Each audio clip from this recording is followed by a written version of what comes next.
Bersyukur kepada Tuhan pada kesempatan siang hari ini, saudara, kita akan bersama-sama mendengarkan firman Tuhan. Saudara, firman Tuhan berjudul visi yang membawa kebangunan rohani. Saudara, kita terus belajar mengenai kitab Nehemia ya, dari 1 bulan atau mungkin hampir 2 bulan ya, visi yang Nehemia ini. Dan kali ini saudara adalah dari Nehemia pasalnya yang ke-8. Jadi untuk mendengarkan tema ini saudara, mari kita bersama-sama membaca 13 ayat. Sebetulnya 19 ayat semuanya, tetapi saudara kita hari ini membaca 13 ayat saja. Ayat yang ganjil saya akan bacakan, Bapak Ibu membaca ayat yang genap. Demikianlah bunyi firman Tuhan. Ketika tiba bulan yang ke-7, sedang orang Israel telah menetap di kota-kotanya,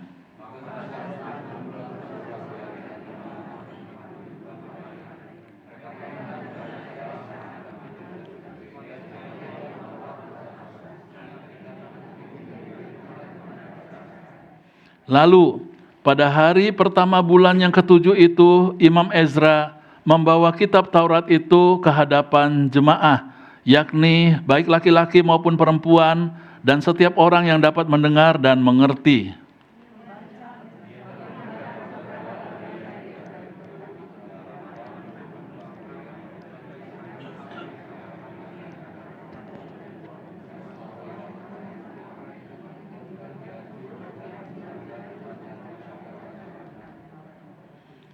Ezra, ahli kitab itu, berdiri di atas mimbar kayu yang dibuat untuk peristiwa itu.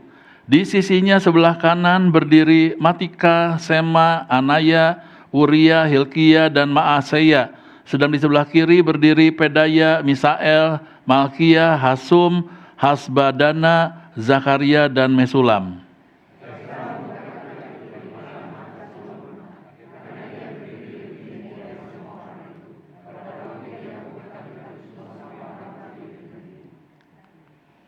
Lalu Ezra memuji Tuhan Allah yang Maha Besar, dan semua orang menyambut dengan amin, amin sambil mengangkat tangan. Kemudian mereka berlutut dan sujud menyembah kepada Tuhan dengan muka sampai ke tanah.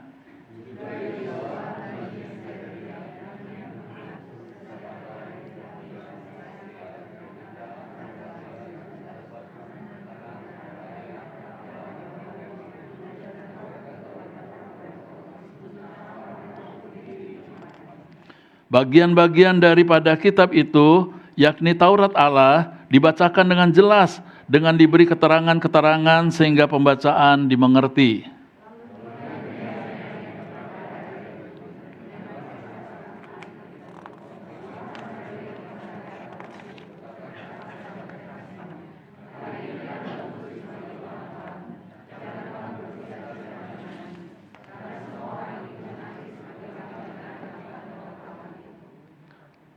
Lalu berkatalah ia kepada mereka, pergilah kamu, makanlah sedap-sedapan dan minumlah minuman manis, dan kirimlah sebagian kepada mereka yang tidak sedia apa-apa. Karena hari ini adalah kudus bagi Tuhan kita. Jangan kamu bersusah hati, sebab sukacita karena Tuhan itulah perlindunganmu.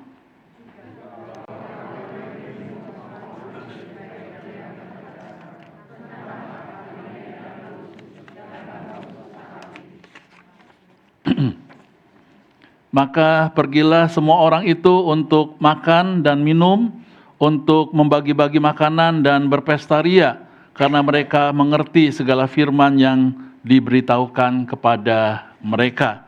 Berbahagialah setiap kita yang membaca, merenungkan, dan menghidupkan firman Tuhan dalam kehidupan kita sehari-hari. Saudara yang kasih dalam Tuhan, kalau kita melihat dalam sejarah, ada sejarah panjang, saudara, mengenai dua Korea yang berpisah. Ya, tadinya Korea itu Korea bersatu, tetapi ada pemisahan Korea. Nah, saudara, saya akan ceritakan sedikit saja, saudara ya, dari sejarah ini. Nah, saudara, Korea itu Korea Bersatu itu, saudara, pernah dijajah oleh Jepang. Ya, jadi sebelum pecah itu dijajah oleh Jepang dari tahun 1910 sampai 1945. Jadi sekitar 35 tahun, saudara, Korea itu dijajah oleh Jepang, ya. Dan kemudian, saudara, pada waktu Perang Dunia Kedua, Jepang kemudian kalah dan oleh karena, saudara, dibom oleh Amerika, saudara, ya, di kota Nagasaki dan Hiroshima, maka, saudara, pemimpin-pemimpin Korea itu berembuk untuk menentukan masa depan mereka, ya. Nah, saudara, pada waktu mereka merapatkan bagaimana Korea akan dipimpin, saudara, maka, saudara, ada hal yang mengganjal, yaitu mengenai semenanjung Korea ini, saudara, ya, yang itu menurut di situ 38 derajat lintang utara itu, saudara, itu satu pihak, saudara, ada pemimpin Korea itu mengatakan bahwa semenanjung ini semuanya adalah milik kami, ya. Tetapi kemudian menurut yang satu lagi tidak, itu semuanya milik kami, gitu, ya. Nah, tidak ada satu kesepakatan. Nah, kemudian, saudara, terjadi perang saudara, saudara. Perang Korea itu dimulai dari tahun 1950 sampai 1953. Jadi, saudara, hampir 4 tahun, ya, mereka itu berperang, saudara, ya. Nah, kemudian, saudara, di dalam perang itu akhirnya ada dua negara besar yang masuk, saudara, ya, untuk membantu supaya dua Korea ini bersatu. Kemudian, saudara, akhirnya yang Korea Utara dibantu oleh Uni Soviet, gitu, ya. Tetapi kemudian Korea Selatan, saudara, kemudian dibantu oleh Amerika. Nah, kemudian, saudara, berjalan waktu, akhirnya, saudara, Korea Utara itu karena Uni Soviet punya ideologinya itu komunis, saudara, ya, maka, saudara, Korea Utara itu menjadi komunis, ya. Sedangkan, saudara, Korea Selatan karena dipimpin oleh Amerika, saudara, itu kemudian menjadi negara demokratis. Nah, saudara, kedua negara ini sebetulnya ingin membantu dua Korea ini, saudara, yang mereka namakan adalah wilayah perwalian. Jadi maksudnya wilayah perwalian ini maksudnya adalah melakukan penguasaan yang didemarkasi, ya, pada sepanjang 38 derajat lintang utara tadi, saudara, yang garis merah itu, saudara. Jadi, saudara, kalau mereka udah sepakat, maka, saudara, ya, kedua negara ini mundur. Tetapi, saudara, rupanya tidak ada satu kesepakatan dari dua pemimpin Korea ini, malah berperang tadi, ya. Kemudian akhirnya, saudara, berjalannya waktu, Korea Utara yang berideologi komunis itu, saudara, akhirnya ya, pada waktu penginjilan atau misionaris, saudara, waktu masuk ke sana, saudara, mereka ditolak. Bahkan kalau secara diam-diam juga mereka dipenjara dan lain sebagainya. Tetapi yang Korea Selatan, saudara, sangat terbuka, ya, bahkan Injil itu terbuka dan berkembang di sana, saudara. Nah, saudara yang kasih dalam Tuhan, sebetulnya ada usaha untuk reunifikasi, saudara, ya. Nah, saudara, reunifikasi ini sebetulnya sudah digagas oleh Kim Il Sung, ya, dari Korea Utara, saudara. Ini patung reunifikasi ini, saudara, adanya di selatan Pyongyang, ya. Itu didirikan pada Agustus 2001, saudara, ya. Tetapi entah bagaimana, saudara, memang tidak bisa bersatu, ya. Sampai sekarang, saudara, dua Korea itu tetap terpisah, ya, menjadi Korea Utara berideologi komunis dan kemudian Korea Selatan yang berideologi demokratis, saudara, ya.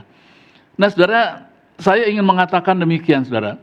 Saudara, ketika kemudian firman Tuhan masuk atau Injil itu masuk, maka, saudara, firman Tuhan itu sangat berpengaruh, ya. Kalau kita melihat, saudara, maju mana, saudara, antara Korea Utara dengan Korea Selatan. Nah, kita tahu, saudara, ya, Korea Selatan jauh lebih maju, saudara, dibandingkan dengan Korea Utara, saudara, ya. Di sana kemajuan-kemajuan luar biasa. Nah, saudara, ketika firman Tuhan itu diterima, saudara, di Korea Selatan, saudara, maka saudara terjadi kebangunan rohani yang sangat luar biasa, di mana saudara pendeta Billy Graham pada Juni 1973 di Yoido Plaza, Seoul, saudara, itu kemudian mengadakan kebaktian kebangunan rohani dengan dihadiri 1,1 juta orang, saudara. Saudara, orang-orang Korea itu tersentuh dengan firman Tuhan. Saudara, mengapa orang-orang Korea Selatan, saudara, begitu tersentuh? Oleh karena, saudara, Injil selalu memberitakan Yesus mengasihi engkau. Yesus mengasihi kamu. Saudara, mereka itu dijajah 35 tahun oleh Jepang. Saudara, tidak ada, saudara, kata-kata yang mengatakan kasih. Bagi mereka kata kasih itu menjadi satu kata yang asing. Yang ada adalah kekejaman, yang ada adalah penyiksaan, yang adalah penjara, yang adalah kematian. Saudara, di mana saudara laki-laki atau pria daripada Korea Selatan itu, saudara, dipaksa untuk bekerja tanpa upah seperti Romusa begitu, saudara ya. Kemudian perempuan-perempuannya sudah diperkosa dan lain sebagainya, seperti waktu Jepang menjajah Indonesia zaman dulu, saudara. Saudara, oleh sebab itu, saudara, ada dendam sejarah, saudara, bagi Korea Selatan. Saudara, pada waktu tahun 2000 awal, saudara, saya punya satu kesempatan untuk ke Korea Selatan, saudara. Saudara, saya tidak menemukan mobil produk Jepang, saudara. Ya, jadi mereka itu cinta dalam negeri, mereka pakai mobilnya merek mereka sendiri ya, Hyundai lah, KIA barangkali ya, dan lain sebagainya. Atau kalaupun saudara ada produk lain, itu adalah produk dari Eropa, BMW, Mercy, dan lain sebagainya. Produk dari Jepang nggak ada, saudara. Nggak ada Fujifilm atau apa begitu ya di sana, nggak ada, saudara. Saya tidak tahu ya perkembangan hari ini, tetapi saudara, mereka punya dendam sejarah, saudara. Saudara yang kasihan Tuhan, Injil Tuhan itu masuk, saudara, di Korea Selatan, menyentuh oleh karena saudara mereka mendengar, Yesus sayang kepada kamu. Yesus sangat mengasihi kepada kamu. Yang selama ini, saudara, mereka tidak pernah mendengar ada satu sosok atau pribadi, saudara, yang betul-betul mengasihi kepada mereka. Itulah sebabnya, saudara, ketika kemudian Injil masuk bahwa Yesus mengasihi engkau, kemudian saudara tersentuhlah mereka. Kemudian saudara terjadi satu kebangunan rohani yang sangat luar biasa. Yang ditandai sebetulnya sebelum pendeta Billy Graham ini juga sudah ada banyak yang lain, tetapi yang paling besar, saudara, ini ya. Dan disitulah, saudara, penginjilan dilakukan, banyak orang-orang Kristen yang kemudian berpengaruh, dan juga banyak orang-orang non-Kristen, saudara, boleh percaya kepada Tuhan. Dan kemudian sudah sampai hari ini, saudara, coba kita melihat bagaimana setelah ada video, bagaimana, saudara, di Yoido Full Gospel ya, ini satu gereja yang sangat besar, saudara, yang kemudian pada waktu beribadah ya, dilanjutkan.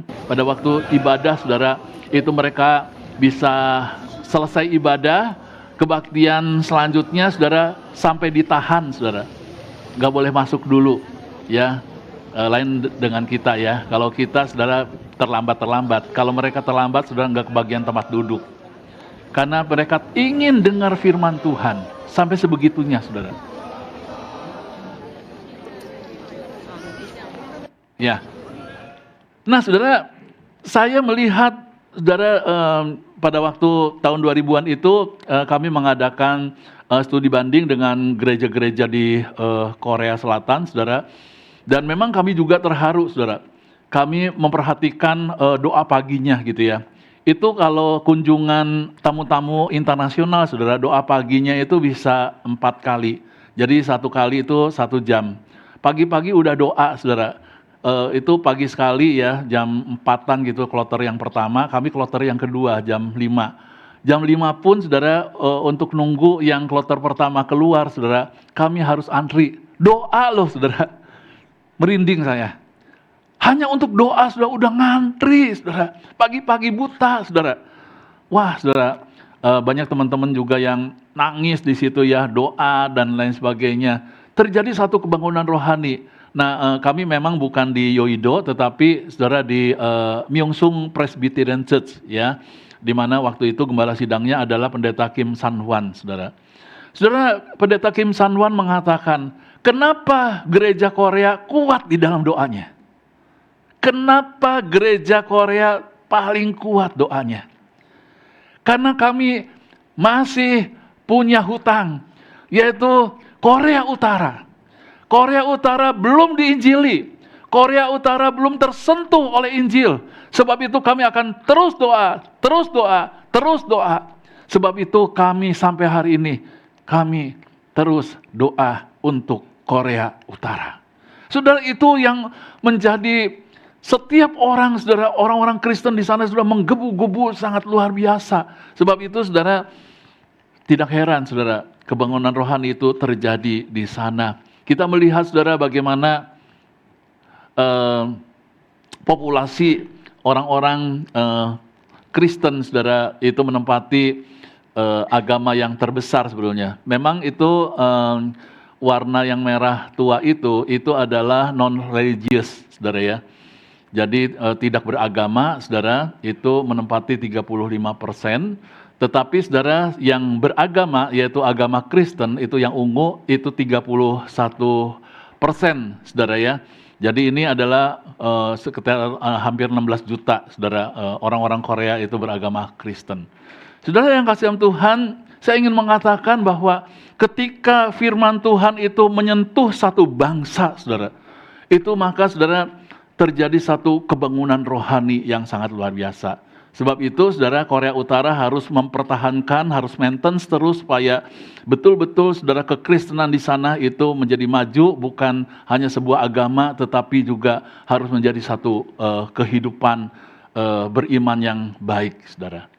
Nah, saudara yang kasihan Tuhan, itulah kebangunan rohani yang terjadi, saudara, di Korea Utara. Kita, saudara, melihat bahwa kebangunan rohani juga terjadi, saudara, di masa zamannya Nehemia, saudara. Bagaimana, saudara, pada waktu itu, waktu firman Tuhan dibacakan, saudara. Ini sangat luar biasa, ya. Nah, saudara, di dalam ayat yang kedua, di sana poin yang pertama adalah kebangunan rohani dimulai dari adanya kerinduan akan firman Tuhan. Ayat yang kedua di sana dikatakan, maka serentak berkumpullah seluruh rakyat di halaman di depan pintu gerbang air. Saudara perhatikan kata-kata yang saya garis bawahi dan warna merah. Mereka meminta kepada Ezra, ahli kitab itu, supaya ia membawa kitab Taurat Musa, yakni kitab hukum yang diberikan Tuhan kepada Israel. Saudara perhatikan kata-kata mereka meminta. Mereka meminta apa? Mereka meminta supaya dibacakan akan Taurat Musa. Mereka meminta supaya dibacakan firman Tuhan. Karena mereka begitu rindu sekali. Saudara, kita harus tahu latar belakangnya pada waktu itu, saudara, tidak setiap orang itu punya kitab. Saudara, kitab pada waktu itu tidak seperti ini, saudara, berisi 66 kitab. Waktu itu masih perjanjian lama. Dan saudara, satu kitab itu digulung, saudara, bukan buku begitu, tetapi digulung, saudara, pakai perkamen atau kulit binatang, saudara ya, yang kemudian itu berat. Satu kitab aja, saudara, itu berat. Nah, saudara, pada waktu Imam Ezra itu membacakan, saudara, apa yang terjadi? Dulu pada waktu Ezra memuji Tuhan, ya, umat itu mengatakan dengan keras, amin, amin. Lalu apa, saudara?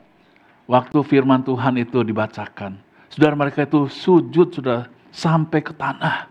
Mereka itu sujud menyembah kepada Tuhan. Ini menjadi satu kebangunan rohani. Mereka, saudara, menangis sejadi-jadinya. Mereka terharu, saudara, oleh karena firman Tuhan menyapa mereka bahwa Tuhan itu betul-betul sayang kepada mereka.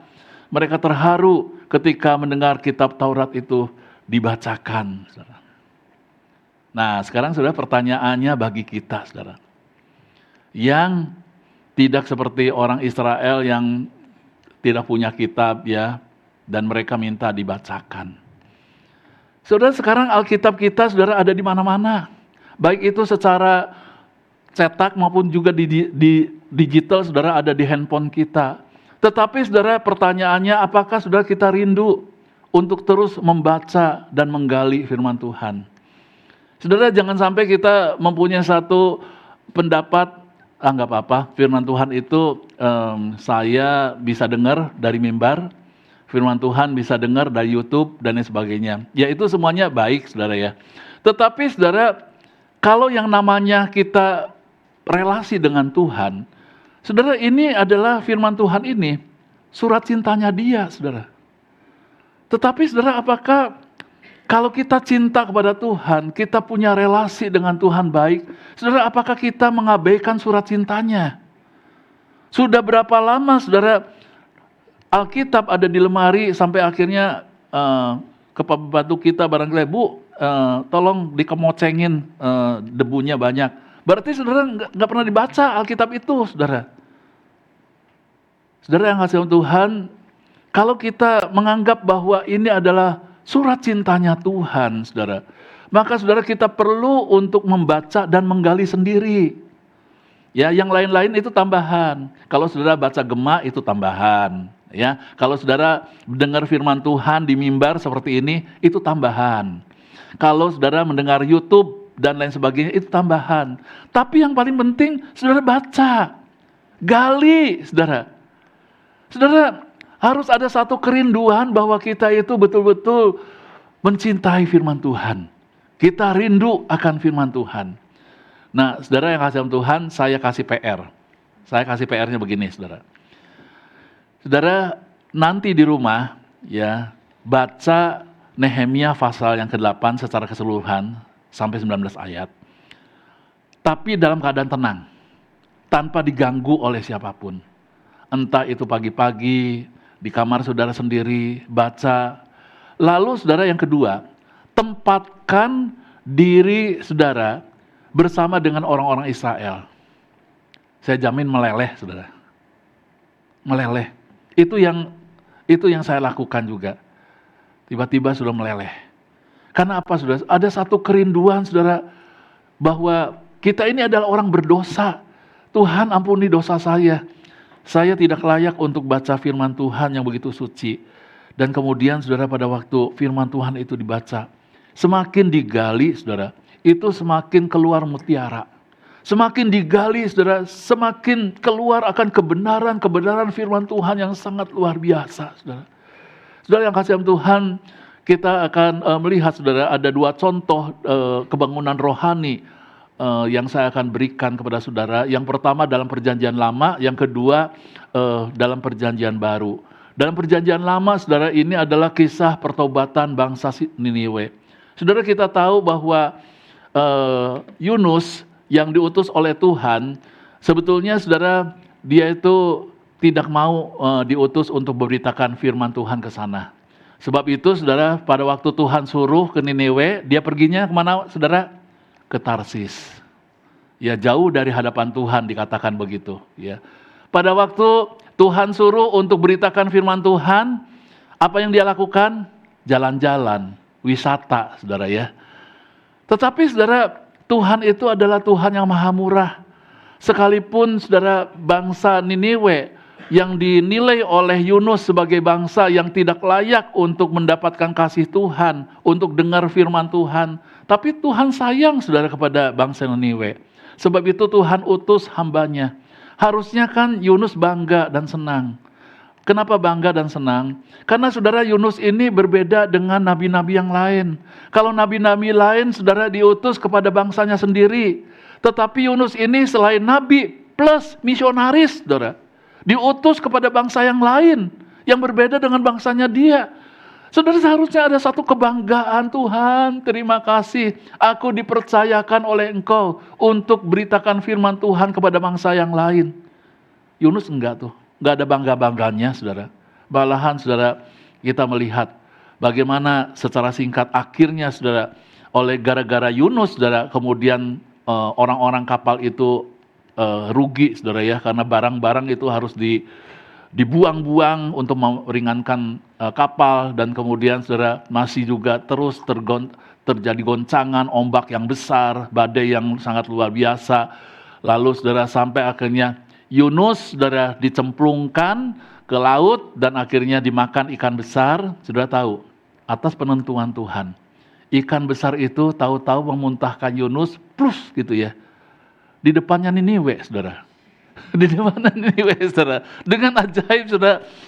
Plus, dan kemudian dalam tanda kutip barangkali dengan satu keterpaksaan, ya sudah di Niniwe, udahlah. Kemudian saudara di dalam ayat yang keempat, mulailah Yunus masuk ke dalam kota itu sehari perjalanan jauhnya lalu berseru ya kepada penduduk di situ barangkali saudara 40 hari lagi maka Niniwe akan ditunggang balikan. Nah tentu saudara khotbahnya tidak sesingkat ini ya. Ini hanya memberitahukan kepada kita intisarinya seperti itu. Mungkin saudara Yunus mengatakan, saudara-saudara ya ingatlah kalau kalian tidak mau bertobat ya dari dosa-dosamu, Tuhan itu akan menunggang balikan kotamu. Sama seperti Sodom dan Gomora yang dihujani oleh Tuhan seperti belerang, maka kamu pun demikian. Ya, bertobatlah, bertobatlah, Tuhan sayang kepada kamu. Barangkali seperti itu, saudara. Saudara, apa yang terjadi, saudara, pada penduduk Niniwe? Orang Niniwe percaya kepada Allah, lalu mereka mengumumkan puasa dan mereka baik orang dewasa maupun anak-anak mengenakan kain kabung. Setelah sampai kabar itu kepada raja, sekarang sudah kabar itu sampai kepada raja kota Niniwe itu, turunlah ia dari singgasananya, saudara, dan kemudian ditanggalkannya jubahnya, diselubungkannya kain kabung, lalu duduklah ia di abu. Lalu atas perintah raja dan para pembesar, orang memaklumkan dan mengatakan, di Niniwe demikian, manusia dan ternak, lembu sapi dan kambing domba tidak boleh makan apa-apa, tidak boleh makan rumput dan tidak boleh minum air. Sudah bayangkan kebangunan rohani macam apa, saudara, sampai pada waktu firman Tuhan itu diperdengarkan, dikhotbahkan, disiaringkan. Sudah sampai raja kafir pun mengatakan bukan hanya manusia yang bertobat, binatang pun bertobat. Sampai akhirnya saudara, binatang pun harus berpuasa, saudara. Sangat luar biasa, saudara ya, belum pernah terjadi. Tetapi itulah saudara terjadi di Niniwe. Lalu saudara, Tuhan itu sebenarnya mau menghukum kalau mereka itu terus berdosa. Pada waktu mereka bertobat, saudara, Tuhan jadi hukum enggak, saudara? Jawabannya ada di ayat 10, pasal 3. Ketika Allah melihat perbuatan mereka itu, yakni bagaimana mereka berbalik dari tingkah lakunya yang jahat, maka menyesallah Allah karena malapetaka yang telah dirancangkannya terhadap mereka, dan ia pun tidak jadi melakukannya. Saudara, menyesal di sini bukan seperti kita nyesel gitu ya.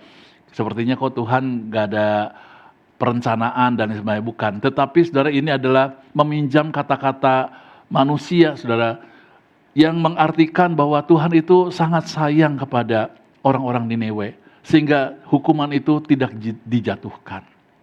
Satu bangsa, kalau kita melihat Yunus pasal yang keempat yang terakhir itu 120.000 orang, laki-laki saja, saudara, yang bertobat di kota itu. Sehingga Tuhan tidak hancurkan. Jadi saudara, kita melihat satu hal yang sangat dahsyat ya, luar biasa. Kemudian saudara, yang kedua, ini poin yang terakhir, saudara. Jadi yang pertama tadi, saudara, berkenaan dengan diri, berkenaan dengan saya. Sayanya yang harus bertobat dulu nih. Sayanya yang harus diperbaharui dulu nih. Sayanya yang harus punya mindset bahwa saya adalah orang berdosa yang sangat membutuhkan Tuhan dan firman-Nya. Setelah kemudian firman Tuhan saya dapat, firman Tuhan memperbaharui hidup saya. Kemudian saudara, Tuhan utus keluar. Maka saudara, kita melihat bahwa, nah ini saya ini ya.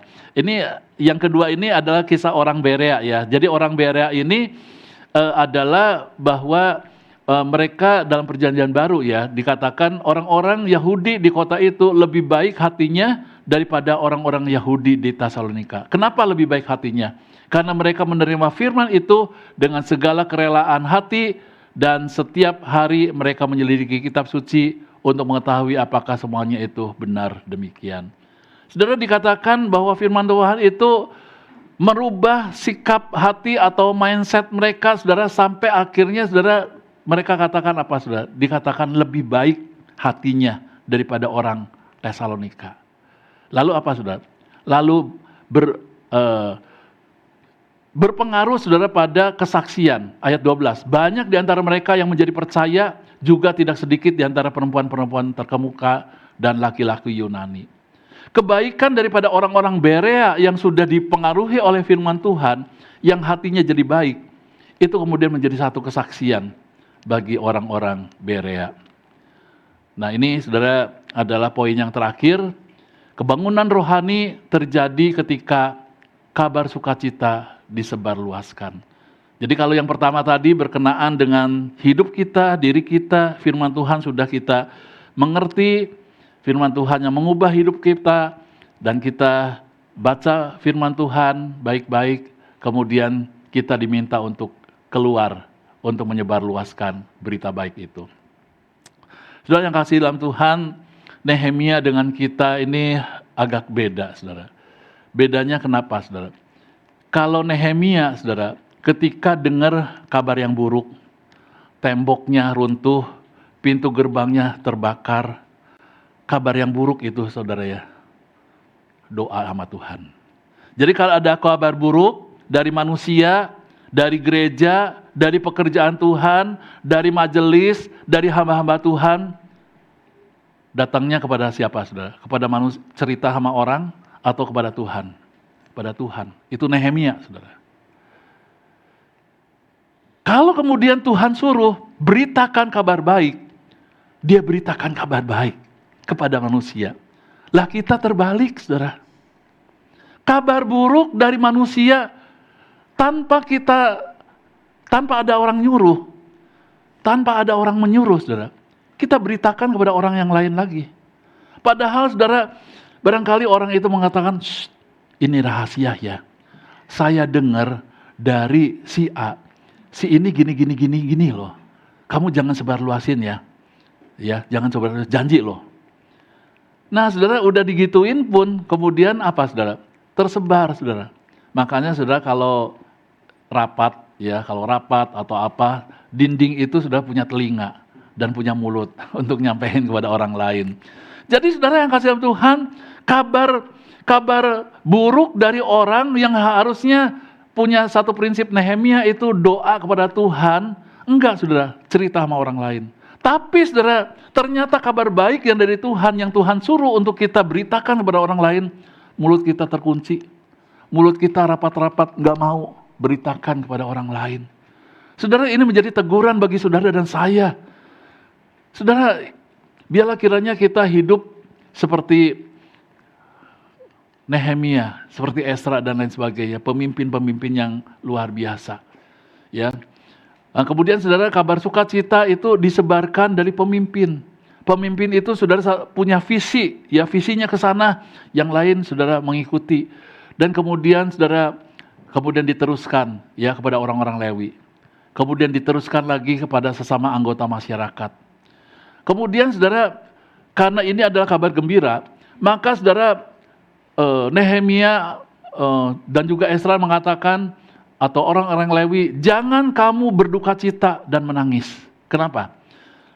Artinya, saudara, kamu tidak cukup terharu dengan firman Tuhan, ya, tetapi kamu harus keluar, kamu harus senang, kamu harus sukacita, karena ini adalah kabar sukacita, ya, kamu harus makan, kamu harus minum.